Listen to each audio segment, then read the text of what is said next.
turn into a floor rug to let him walk all over her. This ad is the perfect example of how far we've come as a society.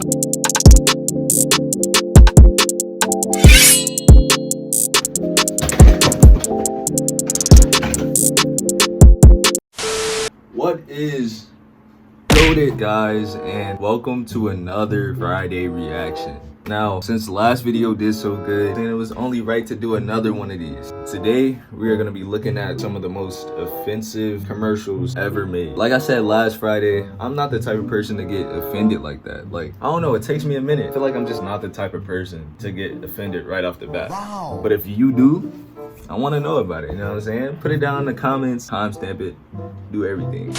Alright guys, so this first video we're going to be reacting to was uploaded by a channel called The Riches. I'm sure you've heard of them. If you want to go watch this video yourself, link will be in the description. I don't own this video. Do not copyright me. Once again, I'm black. You'll get canceled. Selling products is all about grabbing people's attention and hopefully getting their money. That means that companies have to put a lot of thought into their advertising to make sure that it appeals to others. Quiet! Hush your mouth. I told y'all mother, y'all can't stop me now. So when we see old ads that seem rather offensive, they were simply just reflecting outdated societal views. Stay tuned to see an old poster that we can't believe was once used as an advertisement. Before we get started, take a moment to subscribe to The Richest and give this video a big thumbs up. Now let's get going with 10 old ads that wouldn't fly today. The best things in life. Remember cellophane? It was invented by a Swiss chemist named Jacques E. Brandenburger. In 1923, DuPont acquired the U.S. patent rights for cellophane and built the first American manufacturing plant just a year later. From the 1930s all the way to the mid-1980s, DuPont sold cellophane and did all of the advertising for it. But DuPont's idea of advertising cellophane was to wrap up babies and children in it to show how great the product was. Considering that we now have plenty of warning labels to keep small children out of plastic bags, these ads would certainly not be published today. What? Free for chubbies. Let's take a moment to consider how far we've come in the world of plus-size fashion. But back in the mid-20th century, being overweight was not only frowned upon, it was almost shameful. In this Lane Bryant ad, they were offering free catalogs for chubbies. Yet, if you look at the ad closely, the chubby girl in the drawing isn't even that big. And we all know that sizing back then was much smaller than it is now. It kind of makes you wonder exactly how skinny people were back in the day. But it's the free for chubby slogan that really takes the cake. That's crazy. Oh, and the fact that Lane Bryant still exists today as a major chain for plus-size clothing. Innocence. This next ad is so offensive that we're shocked that it wasn't shut down instantly at this company's marketing session for it.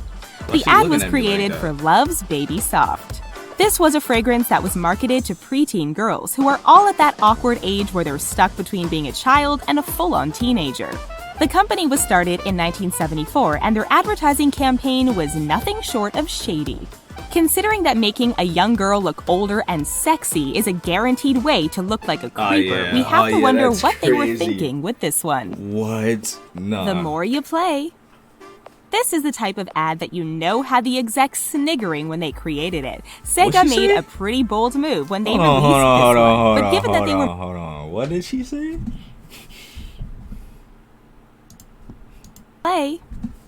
This is the type of ad that you know had the execs sniggering when they created it. Sega made a pretty bold move when they released this one, but given that they were marketing to a very specific group of people, they knew that their younger clientele appreciated this kind of humor. The more you play, the harder it gets definitely did its job at selling Sega products. There were even ads about how you wouldn't go blind from playing the Sega Game Gear too much. Relax. They definitely knew what they were doing, but if they tried to pull that kind of stuff today, there would be a lot of backlash. Ovaltine. It seems that if you wanted to wake up gay back in the day, all you needed to do was drink a glass of Ovaltine.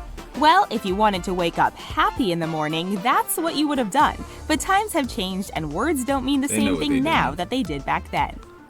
This ad would likely not fly today, not because it was necessarily offensive, but the words just don't have the same meaning that they used to. Colored pencils. Kids love colored pencils. There's so much competition between companies to create the best pencils out there. But since this product is marketed towards children, the advertising has to be kid-friendly with lots of colors and cartoon characters. Honestly, we're not sure what the creators behind this ad were thinking. Frito Bandito was a mascot for the Fritos company, and they somehow thought that making a Mexican caricature out of him would be acceptable. Wow. If you look at the commercials featuring Frito Bandito, you can tell that the company had to move away from cultural stereotyping if they wanted to survive. That's crazy. Keep her where she belongs. We're at a complete loss of words over this next ad. Believe it or not, the ad is for a pair of men's slacks. Apparently because he looked so good in his slacks, the woman was literally willing to turn into a floor rug to let him walk all over her. Given that we're living in a world where women have equality and are taking a strong stand against injustices caused by men, this is an ad that has no place in today's society. Even back in its time when it first came out, this ad must have provoked quite a reaction. Doctors do what? In today's day and age, we know that nicotine and tobacco aren't good for you, but what many don't realize is that smoking was once a very accepted practice. It was even encouraged by doctors for the longest time. So you can imagine the disdain that patients felt decades later when they were diagnosed with lung-related issues that were caused by smoking. This Camel ad is not only misleading, but it has the support of the medical community. Can you imagine the damage that this ad probably caused? Start earlier. We all know that soda is a beverage that kids shouldn't drink. Well, most kids drink the soda anyway, but soda companies don't necessarily encourage it. But that wasn't always the case. There is a line of vintage 7-Up ads that encouraged mothers to give their babies 7-Up. Giving kids a sugary soda crosses a line, but giving it to babies is a definite no-no. The company was promoting the soda as something...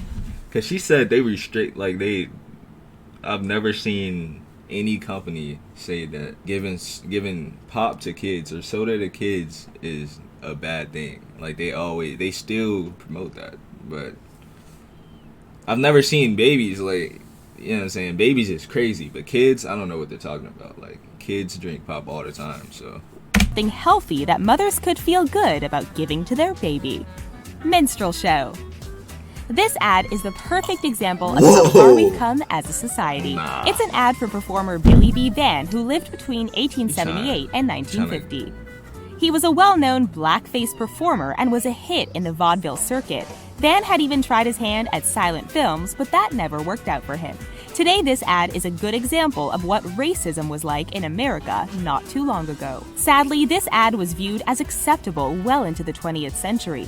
Luckily, if it were to come out today, it would be shot down immediately. Blackface is just never acceptable.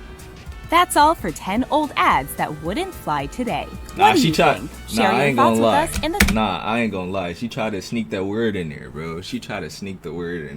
I don't know about this. She thinks she getting away with that. Alright guys, I'm gonna go ahead and end the video right here. I know this video was super quick. I hope you guys did enjoy the video. If you did, please make sure to leave a like and maybe even subscribe if you like my content. Like I said last video, I think only 12% of the people who watch my videos are actually subscribed. So why not just hit that button? It doesn't hurt me, it doesn't hurt you. Win-win. But yeah, I'll catch you guys next time and I'm out. Peace.